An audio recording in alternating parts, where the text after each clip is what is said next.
All right, everybody, welcome to another episode of the ManOn2nd podcast. My name is Eric Wiedeke. As always, I'm joined by Joe Forsaro.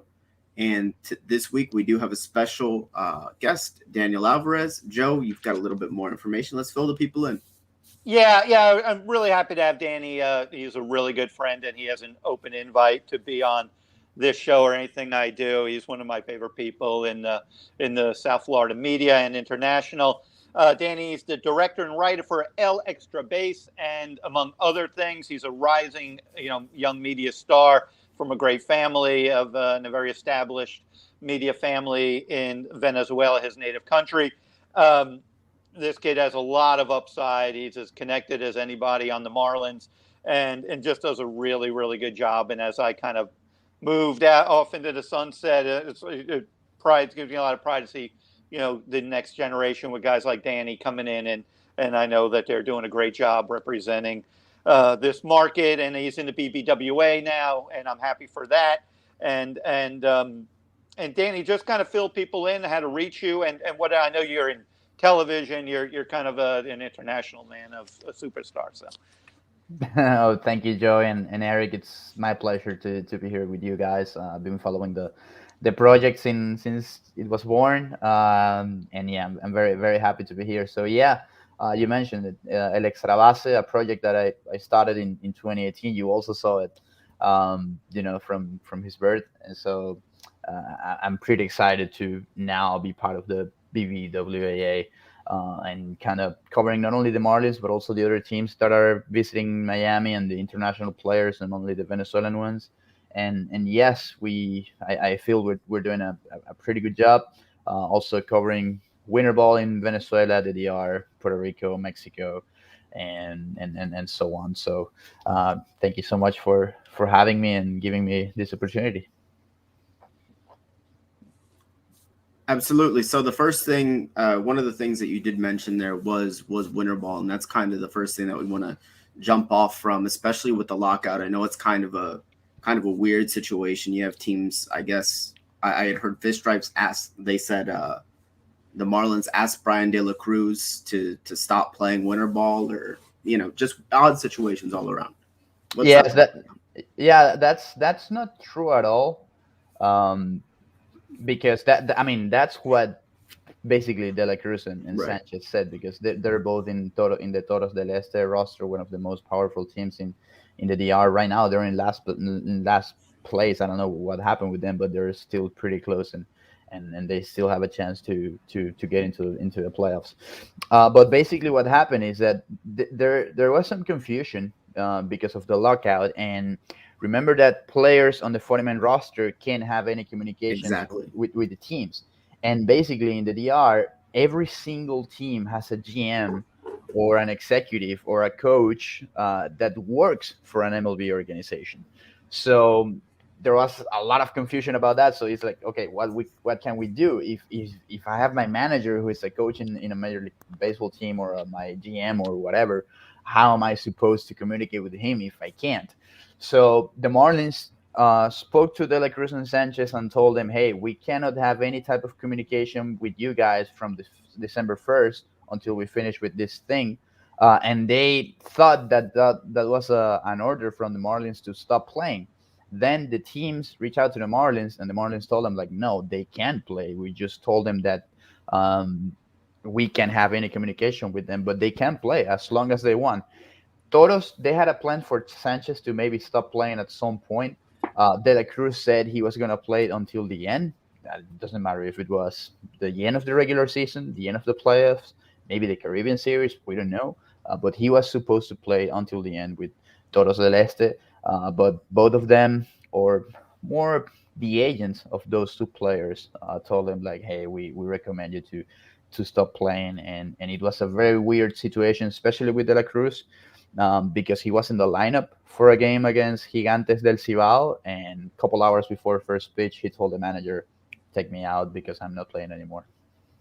yeah, this is kind of the sad side of the lockout, because it does kind of cross paths where a lot of players play winter ball, and it's a real help to these players. Yes. And it's something, and I know, and Danny can speak to it, the pride of playing for your country, knowing a bit about winter ball, just right now, from what I understand, down in the DR, guys like Juan Soto are going and watching games as a Yes. fan.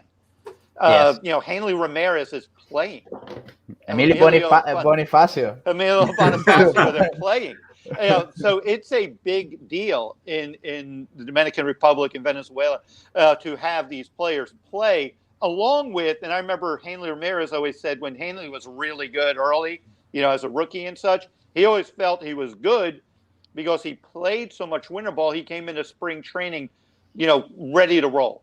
And I know for guys like Jesus Sanchez, Brian De La Cruz, De La Cruz had that half year with the Marlins. He's, establishing himself with this organization. Sanchez, a few more years in New York, but he's dealt with injuries in the past. And he had a really, strong call up that you like to see them play, yet there's a lot of legalities, there's a lot of technicalities, and there's a lot of stuff that can lead to trouble that it's sad that they have to shut it down. But Danny, kind of catch us up. How much did Jesus Sanchez play? And you seem to, at least if he gets 20 games in or about, Yes. it's probably fine. It's not like it's going to be totally detrimental. Hopefully spring training starts on time, but it does impact and kind of speak to that, Danny, to the pride that these players have to represent their countries as well as refine their games. Yeah, he played for about a month, and he was in the top 3 among batting average leaders. So he was fighting for the batting title in the DR. So that's why it's such a shame that he had to stop playing, or he decided to stop playing. Especially Joey, because as you mentioned, players sometimes they need winter ball in order to get better and be ready for spring training. Jesus Aguilar was a case a couple years ago when he had that great season with Milwaukee in 2018. Is because he played for about 2 or 3 months with Leones in Venezuela, and he needed that time. He needed those at bats. With Sanchez and De La Cruz, I feel the same way. He had injuries in the past. In 2020, yeah, he had a couple at bats with the Marlins, but other than that, he was playing on the alternate side, and you don't have that type of level of competition. So they need those at bats. They need those reps in the DR, because the difference between winter ball and minor leagues is that in winter ball you're actually competing from day one. In minor leagues you're kind of developing, and it doesn't matter too much if you're winning or not. In winter ball you have to win, and if you're not winning they just send you home, and if you're not performing they just send you home, and it's as easy as that. So that's why it kind of surprised me that they stopped playing, especially De La Cruz, because Sanchez, you might think, yeah, he's going to be maybe the starting right fielder for the Marlins in 22. He might be there on opening day. But with De La Cruz, he might be the 4th outfielder. And if I'm a guy that has to fight for a roster spot, I definitely want to play until the end, and I want to have as many at bats as I can. I understand if he wanted to maybe rest a little bit, because he played basically the whole year between the AAA with the Astros and the major leagues with the Marlins, but they definitely needed those at bats in the DR. How about some of the arms? I mean, typically winter ball is good for the Eliezer Hernandezes, who miss so many innings during the season. They can make them up, even if it's 20 innings, 30 innings. It does help in sharpness. It does help in confidence for, hey, I'm going to go into spring training a little sharper. My arms, going to be a little fresher. And there's a build-up aspect, because we know the 162 of Major League season is immensely challenging for starting pitchers. But speak to that, Danny. Yes. So Eliezer, for example, I talked to him a couple of weeks before the end of the season, and he mentioned that the team that has him in Venezuela asked him to play, but the Marlins were not that convinced at all, because he dealt with so many injuries, and it's a complicated process, because certainly they wanted him to kind of build up a little bit and have a couple innings, but at the same time he had the blister injury, the biceps injury, the quad injury. So it was not maybe the best idea to send him in, to Venezuela. It's complicated, because the situation in Venezuela is 180. change compared to the DR because of the situation of the country and also the level of the league. I know Eliezer is preparing right now here in South Florida.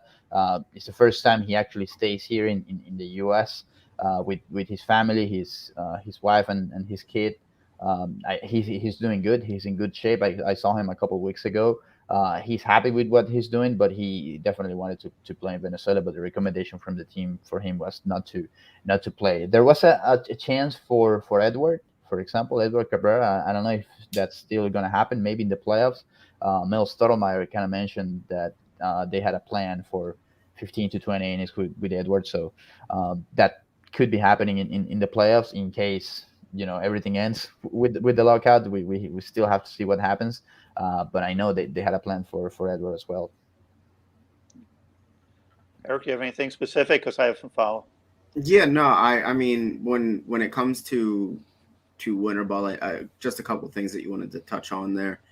As you mentioned, Joe, it is kind of sad that the lockout is kind of affecting things this way, especially for a guy like Eliezer who, injuries took so much of his season. And this is a guy that really wants to get that extra work in to get better because, he was a guy coming into the season that, the Marlins thought, okay, he has an opportunity to really establish himself in this rotation. The season doesn't necessarily go according to plan, and now he's kind of left on his own in the offseason. And as you said, he is happy with what he's doing, but, you maybe get the feeling that he's not doing all that he can do. Yeah, especially because, as Joe mentioned earlier, they take a lot of pride by pitching in their home country, in front of their families. It's a very, very special situation because that's, at least for us in Venezuela. Of course, we watch the big leagues and we had our idols, our heroes. But the first connection that we have with baseball is our own league, and that's why it's so special to be there in some capacity. For example, I played baseball. I of course was not a professional, but last year I had the opportunity to actually be broadcasting games of my league, and for me that was a big accomplishment because that's how I fell in love with the game. So it definitely means a lot to us Absolutely. when we see or when we are connected to our game in some capacity. Yeah, it is an amazing experience. And Dan, you remember a few years ago at Lone Depot, that Marlins Park, they did kind of that little mini Caribbean series. They brought a couple of countries in. I think Edwin Rodriguez coached one of the teams, or managed one of the teams, Puerto Rico. It was fun. That environment's fun. I mean, we know about the World Baseball Classic. We get a taste of it in South Florida, and I've had the privilege of doing a number of those, World Baseball Classic games. But one of my highlights at MLB.com was in 2007. I covered the Caribbean Series in Puerto Rico, and that was funny because I ended up. It was during when the Super Bowl when Peyton Manning won it with it was the Super Bowl here in Miami, in Miami, where Manning and the Colts beat the Bears, I believe. And Prince had the amazing halftime show. But I was watching that on the TV behind me in the press box, watching a winter ball game or Caribbean Series game. But it's just that team, the DR team had Miguel Tejada was on.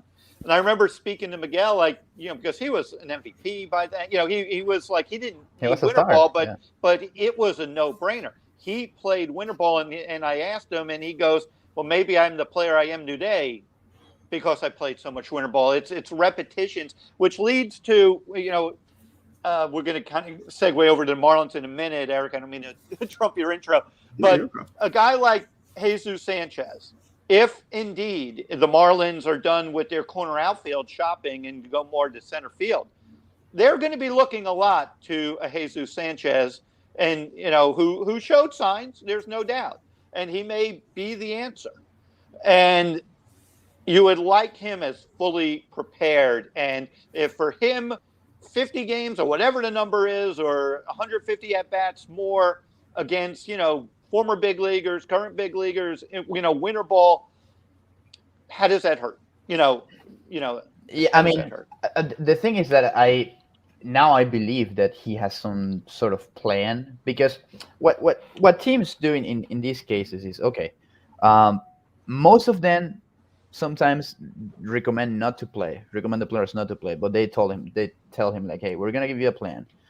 So it's gonna be this type of body work or physical work or whatever, and then you have some reps in the cage, or you're gonna take grounders, or you're gonna take fly balls or whatever. But if you want to play, then you can play, for 20 games, 25 games a month, 115 at bats, 150, whatever. But the player has the choice. I mean, he can choose how many games he can play. Now I believe that Sanchez has a plan, to work maybe on his body, kind of rest a little bit. He rested for like 2 to 3 weeks, so that's it might sound like a lot of time, but when you play a whole season in the minors, and then when you come up to the big leagues, you play every single game.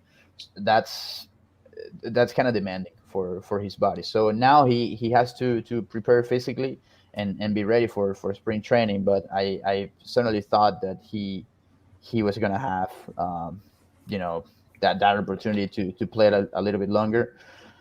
I don't know why he stopped.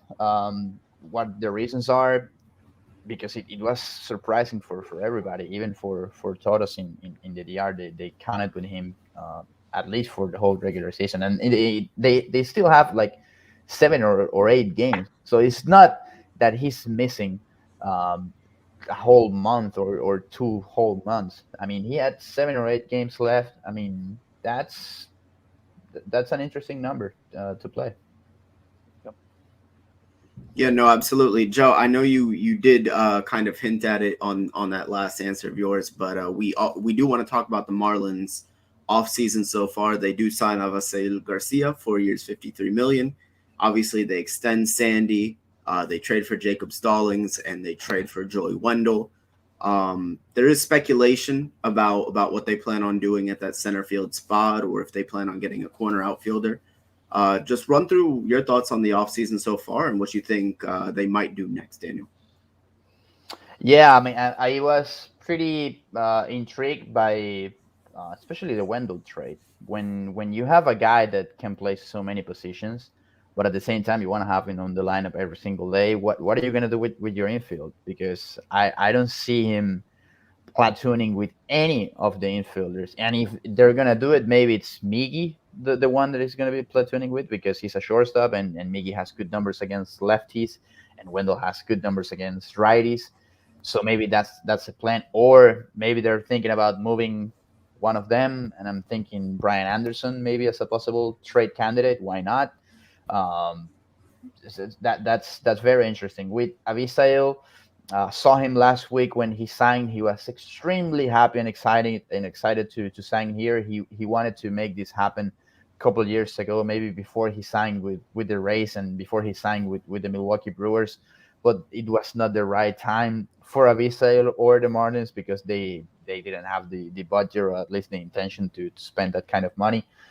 But he's happy with being here. He lives here in Miami, and he says that he believes in the young core, especially on the pitching side.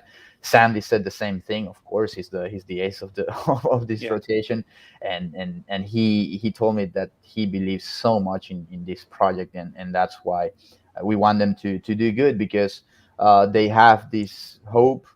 They believe in this. Sam designing this extension says a lot about that. Same with Avisail. I was kind of surprised that it was a 4-year deal. I kind of expected 3, maybe two with an option for a third one, but 4 with an option for a fifth one. It was kind of surprising for me, especially knowing that Avisail is 30 years old. So yeah, I feel good about what they're doing. The Starling straight, yeah, it's good when you have the Gold Glove in that position. That definitely increases your level in that position, and the Marlins definitely needed to address the catching position. I kind of feel bad for Alfaro, because Joey, you and I saw how hard he worked to be successful, but sometimes that doesn't play out, and I really hope that he can do good in San Diego now with Cervelli as a catching instructor, he knows him very well, and he has more faith than anyone else in Jorge. So hopefully they do well there in the West Coast. Yeah, yeah. Well said and well summed up, Danny. To me, it's more of a cultural thing with this offseason. Save the lockout. It's there's only so much 105 losses and 95 losses that you can stomach at some point. And I think the Marlins window has to start now because of their pitching, the youth of their pitching, and their ability to retain as much of it as they possibly can. So I'm not sure they're totally ready to contend, but their pitching, I think, drives this. I think the reason for the fourth year on some of these guys is Miami. It's kind of harder to get a player. You have to overpay when you're a team that's not as established, or they're not. You have to. And I do kind of like the longer deals, because we heard a lot that 2022 is like the make or break year. I'm not sensing it's the make or break year. I sense it's still a measured way of getting closer to being a legit contender. If you catch lightning in a bottle, great, and everything clicks. But it's a commitment to now, instead of subtracting big leaguers, you're adding big leaguers. And so I like that. The Garcia signing, I like, because I think the power profiles in the big ballpark, that you have to be one or the other. You need guys that will, we've seen Starling Castro, we've seen, Corey Dickerson being pigeonholed into middle of the order threats when neither one of their games fit this ballpark. But at least with Garcia, he can hit a ball 450 feet. So that alone. Another thing, Danny, I kind of stands out is the guys they got, their K rates are lower. Jacob Stallings isn't going to be much of an offensive threat, but we know George Alfaro's K rate is very high. The power's up there, but a lot of swing and miss that we know Stallings is going to grind at bats. He's going to give you a professional at bat. So there, Garcia, the K rates are lower than a Duvall by a wide margin. Wendell is Joey Wendell. You did kind of allude that, if they are thinking of a Ketel Marte, it's not going to be a minor league deal that's going to get a Ketel Marte. Right. It's going to cost you maybe Edward Cabrera and Brian Anderson. It's going to take you players off your big league roster, which I'm comfortable with, because that's what the Rays do. It can't be one or the other all the time. You're going to have all those moves. Yes, we like Stallings defensive. Yeah, obviously Gold Glove. From what I understand, very good at blocking balls, which is good with a young staff for a guy who's 6'5". So these pitchers are going to have confidence throwing those pitches that bounce in the zone, bounce in front of the plate. Just good players that they seem to fit a profile. I would have liked to seen. They seem to be a little more reactionary. You guys know I wanted Castellanos here. I like to have seen target and go get. Target instead. They seem to kind of react to the market. If these are and that's fine too. You can't put all your eggs in one basket, but they're seeming to be. If this player goes here, we're getting that. I think I'd like to see Michael Conforto, but I think the way they've kind of put themselves, they've made themselves now in the center field market. I would have liked to see more flexibility of get the best hit batters. And you said this, Eric, a week or so ago. About get the best players and figure out where they play, best hitters that fit what you're trying to get. I would have liked to have seen that profile more, but we don't know yet. But I think they're going to have to either go to try to get a Brandon Marsh, but these are going to be a big league trades. The Angels aren't rebuilding. The moves they've made, they're looking. If they move a Brandon Marsh, they're getting a big league pitcher. So I probably want them to sign, because the alternatives is they're going to have to trade starting pitching probably, as well as maybe Anderson. So your thoughts? I mean, I remember a phrase that you told us a couple of years ago, even though that trade was a good trade for the Marlins because they acquired Jazz Chisholm, but you don't trade controllable pitching. Yeah. And they did that with Zach Gallen. I certainly believe that. I mean, if they trade with the Diamondbacks for Marte, or let's say um, the Blue Jays for Gurriel or Yeah. Teoscar Hernandez, I mean, why not? They have to give a guy like maybe Eliezer. I don't know if they're gonna give a Pablo or a Cabrera, but they definitely have to give up on one of the big league pitchers, and that's why you have that depth as well. Um, that's what they've been building in the last couple years. But that's why I like more free agent signings and committing more money, knowing that now they can commit more money. With the naming rights and with the new TV deal, and you hope to bring more fans and sell more tickets and jerseys and And everything at merchandise the and volume all. Yeah. merchandise Yeah. and all when you're Yeah. bringing good players, because that's a message you're sending to the fan base. So that's where I stand in all of this. I believe. I mean, well, obviously we know they're not done. They can still sign one of the free agents. Avisel was one of their targets, but of course they missed on Marte, and they needed Avisel. That was one of the maybe 4 or 5 targets that they had for this offseason. I know Castellanos was one of them, but the price for Castellanos, I think it's high for the Marlins. He could be a good fit in, I don't know, Philadelphia, for example. The Phillies, I know they're strong on him, and he might land there, but um, they're not done, and I definitely believe that they're signing at least one more player and also trading for one big outfielder. Yeah, and it's interesting because their trades, and I correct me if I'm wrong, Danny, if I missed someone.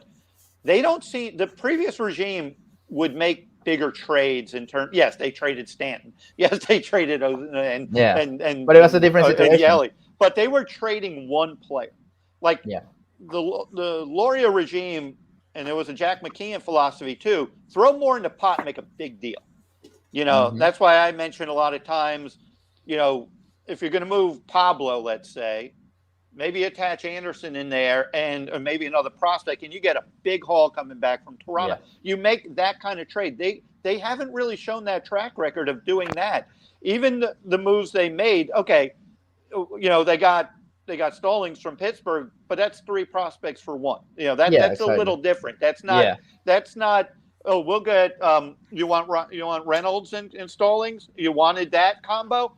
Why didn't they structure something to try to exactly, do the? You know what I'm saying? exactly. I And 100%. I'm sure they discuss stuff, but Yeah, um, that's the type of stuff I think the Marlins to you know, that's why I'm with Danny. I'd like to see them settle their outfielders through free agent signings because the alternative is the organizational depth they've acquired exactly. is depleted. They're down Meisner now. Yeah.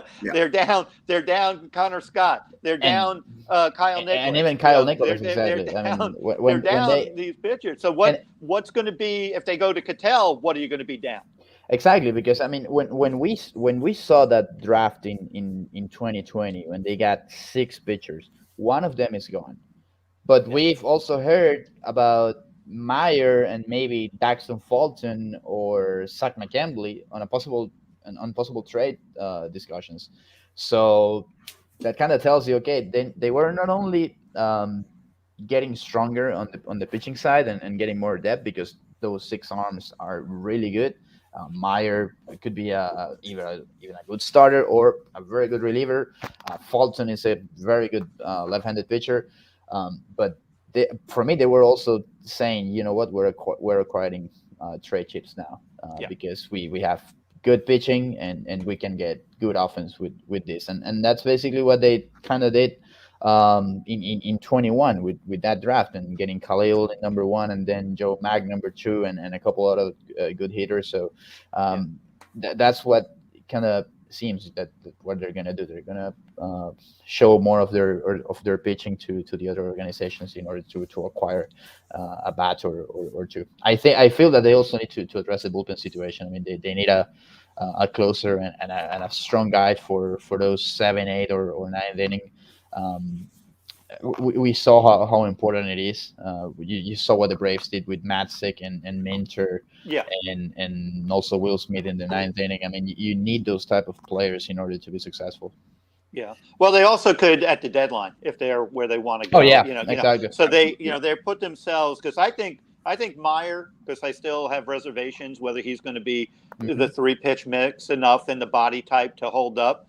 But I've heard a lot of people in the industry that I trust think he could be a really good, closer type candidate.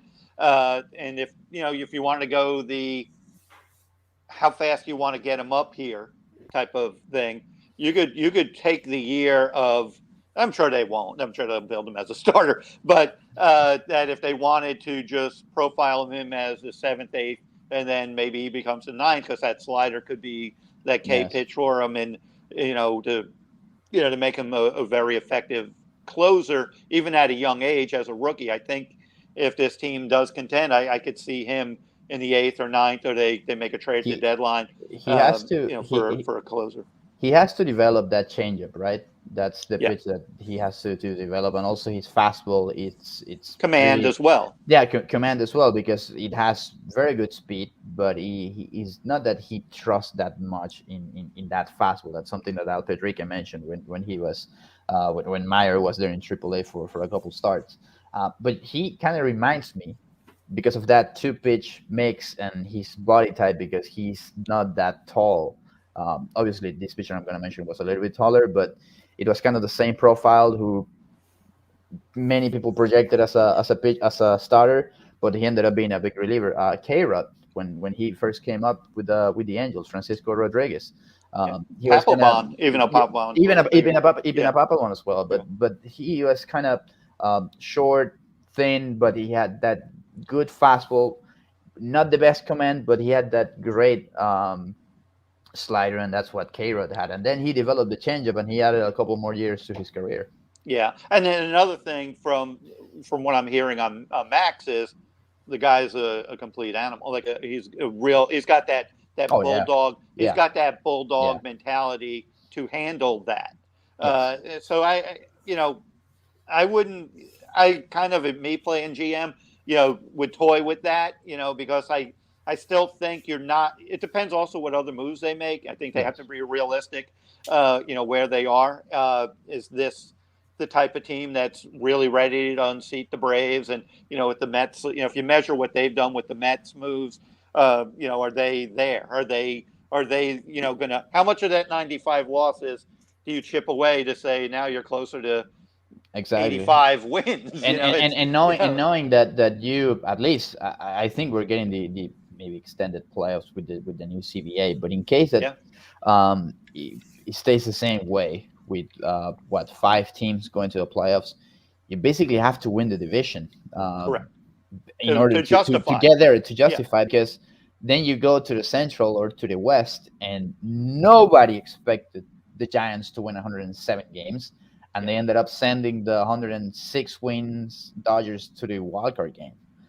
When everyone expected, okay, it's going to be either the Dodgers or the Padres, but because they were going to be 1-2 in the division, and the Padres, they were a good team, but they didn't go anywhere. So that you have to win the division, and you see what happened to the Braves. They ended up winning their division. They had home field advantage for the series against the Dodgers, and maybe that's the reason why they won the World Series. Oh, I agree, because those first 2 games were walk-offs, right? Exactly. Basically, so they had the benefit, and they got hot at the right time. Clearly, had a talented enough team, even without Acuna.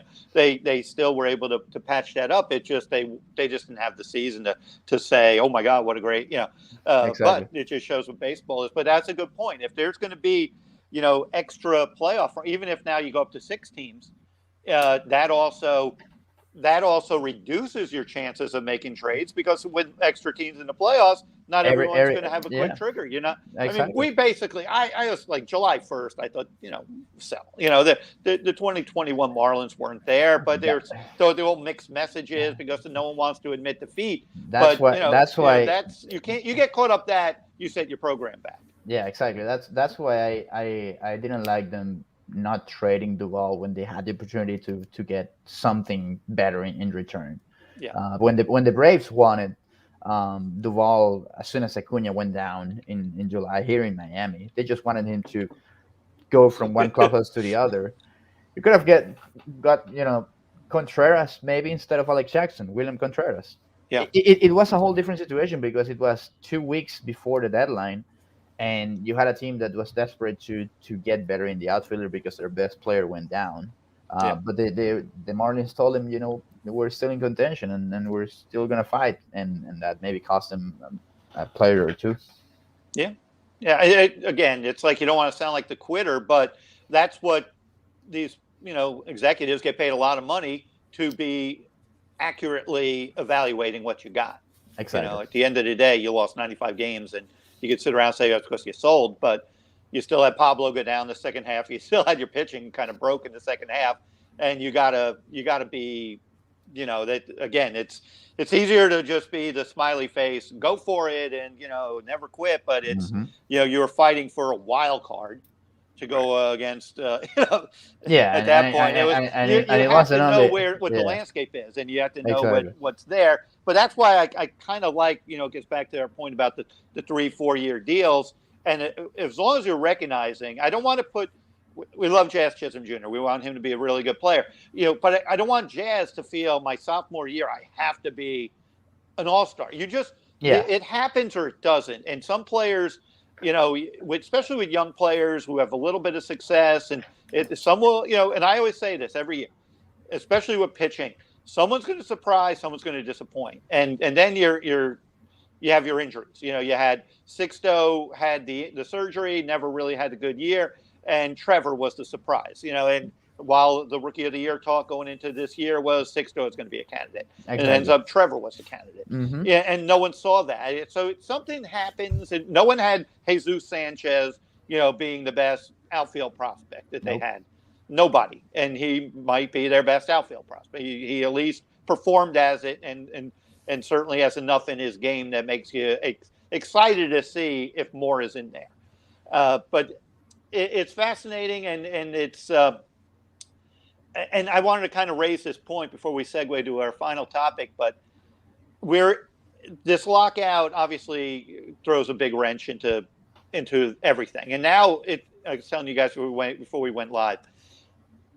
It's the third straight year that the season's going to have some sort of quirkiness. The 2020 season, obviously, 2 weeks before opening day, COVID shuts it down. So all the prospects, all the players that needed development and so forth on a team like the Marlins, not a veteran team, they go in and they play a 60-game season after that. 2021, everything's, there's still COVID protocols. There's no fans in the stands. There's still kind of quirky stuff going on. Preparation isn't in the off season of after 2020 season wasn't exactly the same. Yeah. And now we're into 21 going into 22, and we got players, Jesus Luzardo, for instance. Yeah.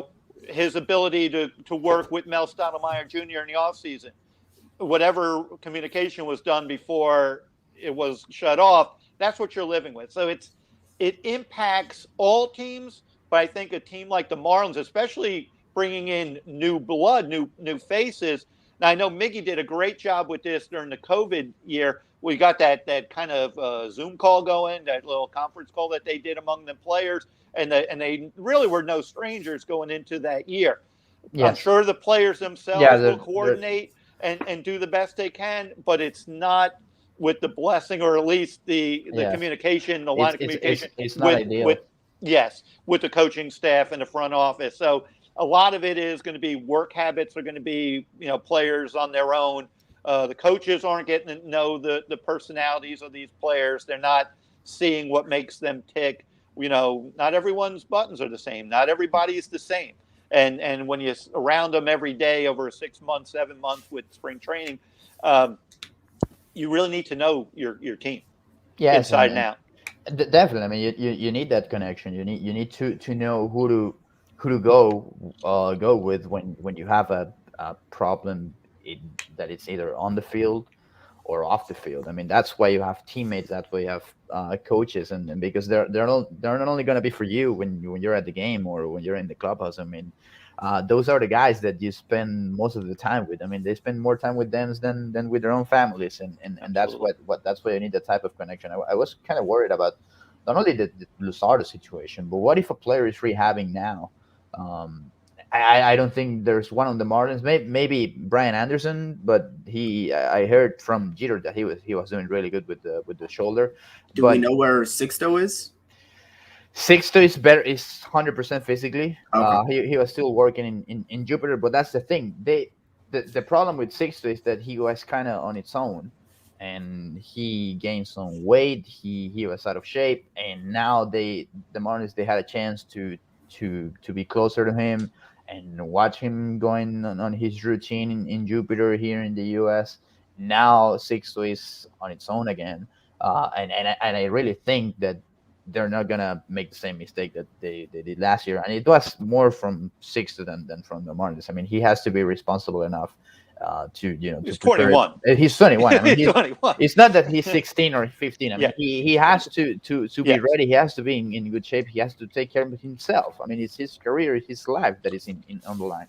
So I think he's still preparing. I think he went to the DR, but obviously they had a plan for him, to follow. That plan did not include winter ball. I asked Kimang about this when he got the surgery, and she told me, hey, it's pretty intense, that level there in the DR, so we don't want him to go and face live hitters in that type of competition, coming back from an injury.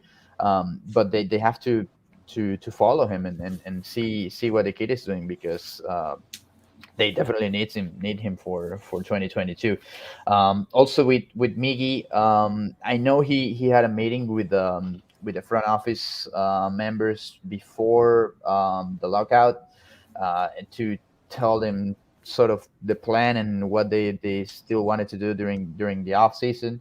Obviously, they can't communicate with him, but they were telling him, hey, we're in this position now. This is what we want to do. This is where we want to go.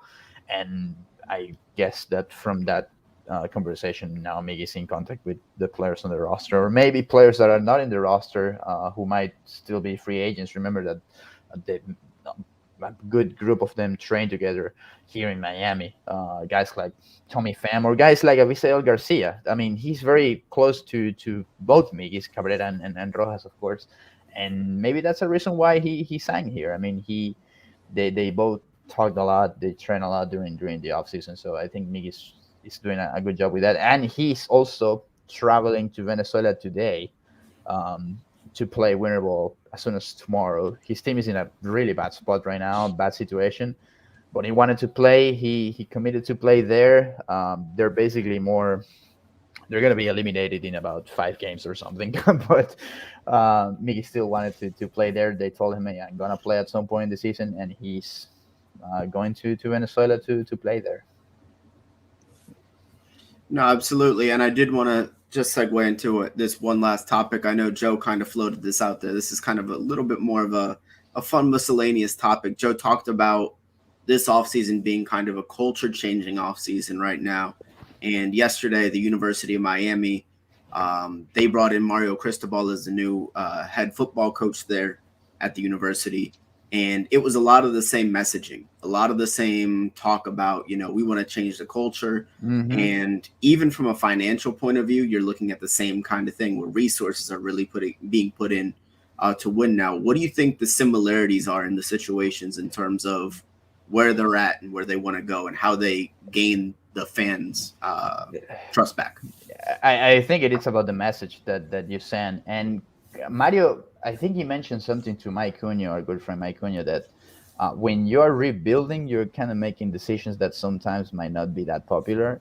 And we've heard that a lot from Derek when he took power of the team in 17 and 18. And I'm like, all right, here they go again. I'm not the biggest football guy or college football guy, and Joe knows this. And I like to push his buttons saying that Bama is overrated and blah blah blah. Yeah, I have come close to not talking.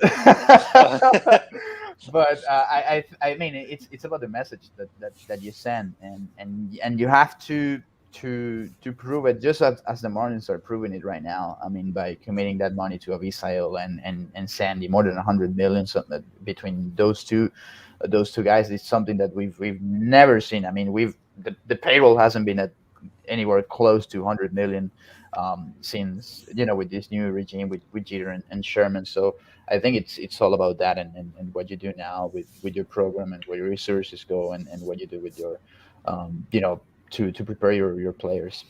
Yeah, I think I think it gets down to commitment, culture, and resources. Mm-hmm. And the University of Miami. It's kind of funny, to hear Mario certainly sound. If anyone who listened to it, I'm sure a lot of the Five Reasons people on their network listen to it. He sounded like, let's go. He sounded like, Mm-hmm. this is, I've been part of big things. I want a mindset. I don't want people around here who aren't football first. I want people to be talking football. I want people to, because you want to go up against the SEC. You want to go up against Bama. You want to be jealous of Nick Saban, but that's what he does.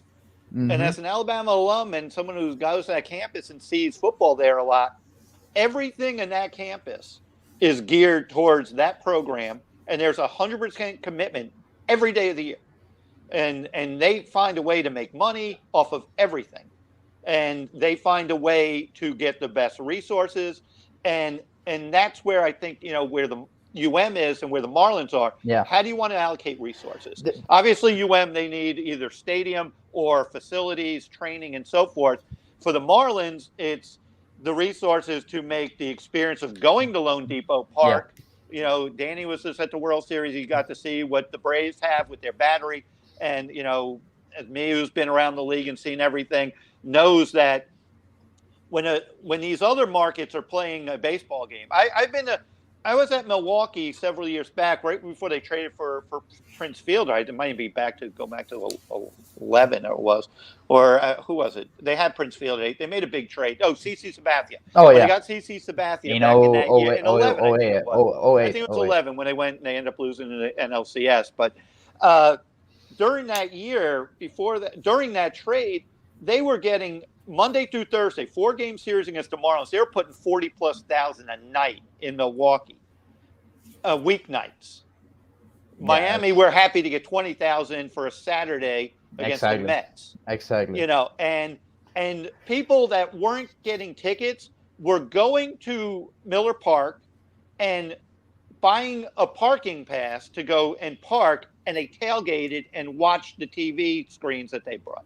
That's the level of commitment that the Brewers and that's how you create culture. And that's how you do it. Like it's not just you got to win. Yes, winning is part of it, but you demand it and you don't settle for less than it.